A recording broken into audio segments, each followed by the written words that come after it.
আসসালামু আলাইকুম রহমতুল্লাহি ওবরকাতুহু।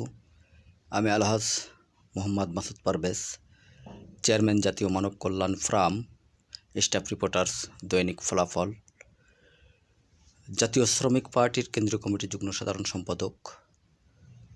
আমি আলহাজ মাসুদ পারভেজ বলতে চাচ্ছি, জাতীয় পার্টির যে সকল নেতাকর্মীরা আপনারা আছেন, সকলে সুসংগঠিত হয়ে নাঙ্গলকে শক্ত করে ধরুন।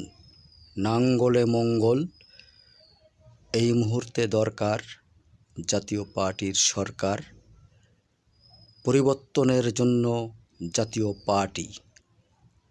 আমি বর্তমান চেয়ারম্যান জিএম কাদের স্যার ও বর্তমান মহাসচিব ব্যারিস্টার শামীম হায়দার পাটোয়ারি স্যারকে বলতে চাই, আপনারা সুন্দরভাবে সকল নেতাকর্মীদের সুসংগঠিত করুন, নচেত আমাদের এই পার্টি আবারও ভাঙ্গার সম্ভাবনা আছে।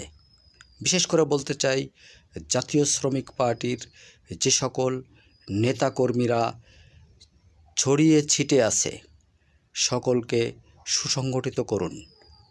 আলহাজ মাসুদ পারভেজ সকল মানবজাতির সুস্বাস্থ্য কামনায় সৎ কাজের আদেশ করি, অসৎ কাজের নিষেধ করি। সংঘাত নয়, ঐক্যের বাংলাদেশ গড়ি।